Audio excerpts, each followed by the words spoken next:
Baik,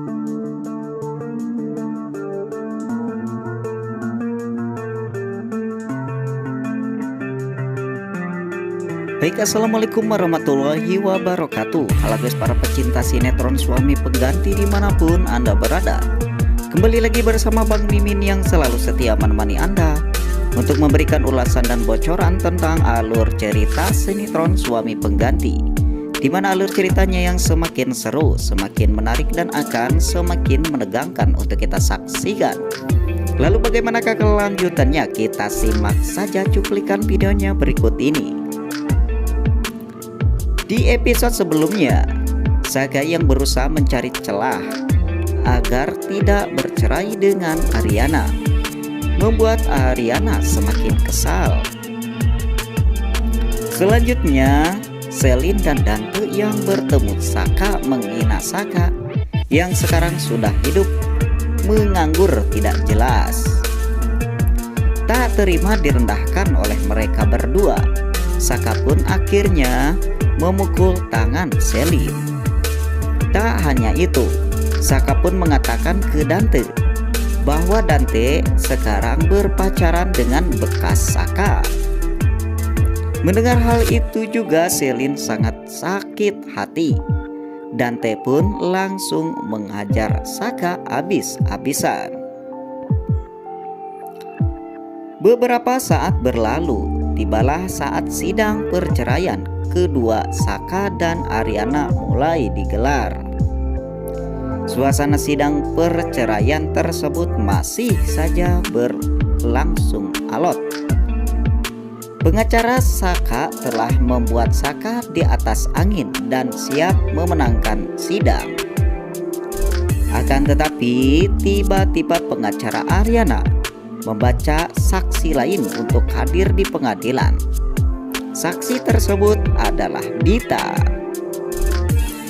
Dita kasih statement kalau apa yang Saka ucapkan terkait Ariana yang kasih izin Saka menikah lagi adalah bohong.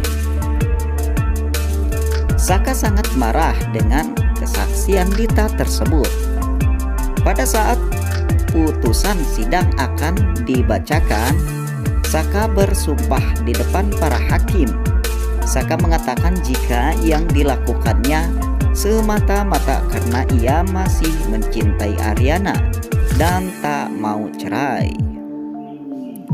Akhirnya hakim memutuskan untuk menunda keputusan dengan alasan ketidaksiapan. Hakim pun memberikan waktu untuk Saka dan Ariana melakukan meditasi.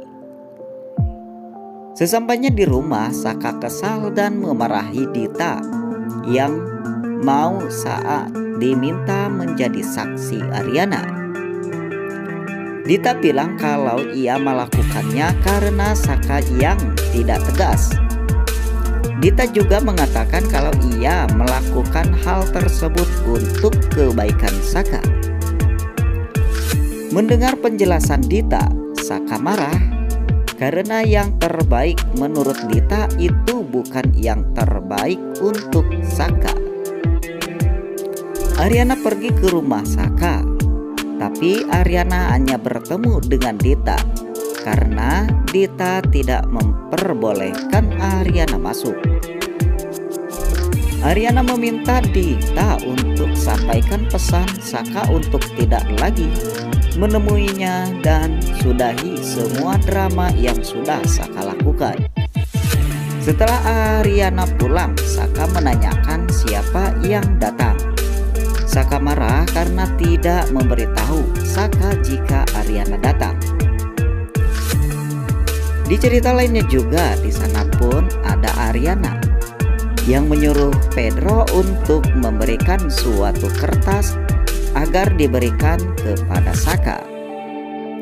Kertas tersebut pun menurut Ariana itu isinya adalah cek yang nominalnya cukup besar sekali. Jadi Pedro harus berhati-hati untuk membawanya. Ariana pun sangat percaya kepada Pedro akan bisa menjaganya. Namun tiba-tiba saja musibah pun datang. Saat Pedro menaiki motor yang ditumpanginya, tiba-tiba saja motor tersebut pun mengalami masalah. Sehingganya ojek tersebut pun tak bisa membawa Pedro ke tempat yang dituju. Pedro yang merasa ketakutan akan surat tersebut hilang. Pedro pun mengeceknya. Namun kejadian yang tak diinginkan pun datang. Tiba-tiba saja jambret lewat dan akan mengambil kertas tersebut. Pedro pun pusing dan bingung. Akhirnya ia pun mengambil sebuah sepeda yang ditaiki oleh seorang anak kecil. Anak kecil tersebut pun berteriak seakan-akan Pedro memaling sepedanya. Pedro berhasil menemukan mobil tersebut dan akan mengambil kertas yang berada di depan mobil tersebut. Namun kejadian tak terduga. Di sana ada massa yang mengikuti si Pedro. Pedro pun dipukul habis-habisan. Dan untung saja di sana ada Dokter Dinda yang melihat aksi daripada massa tersebut. Dokter Dinda yang kenal akan Pedro adalah supirnya Ariana langsung membantunya dan menjelaskan semuanya. Dokter Dinda pun menyuruh Pedro untuk berobat ke rumah sakit. Dan untuk kertas tersebut pun Dokter Dinda yang akan membawanya ke rumah Saka. Dokter Dinda sudah menduga jikalau di rumah Dita tak ada si Dita. Dengan demikian Dokter Dinda akan bisa langsung mengasihkannya kepada Saka. Saka yang masih kesal terhadap tingkahnya si Dita yang telah memberikan sebuah susu dan roti sudah kadaluarsa. Sambil ngomel-ngomel, Saka pun membukakan pintu. Ternyata itu bukan Dita, melainkan Dokter Dinda. Dan dicerita untuk episode selanjutnya. Pertemuan antara Riri dan juga pengacara Saka, di mana pengacara Saka begitu yakin untuk persidangan nanti Saka akan memenangkannya dengan sebuah barang bukti baru yang ia miliki. Mendengar daripada perkataan pengacara tersebut, tentu saja Dokter Dinda, tentu saja Riri sangat bahagia. Mungkin hanyalah cuplikan video yang dapat Mimin berikan. Jika kalian suka, silahkan kalian share ke teman-teman kalian. Saya Sinema TV mengucapkan Assalamualaikum warahmatullahi wabarakatuh.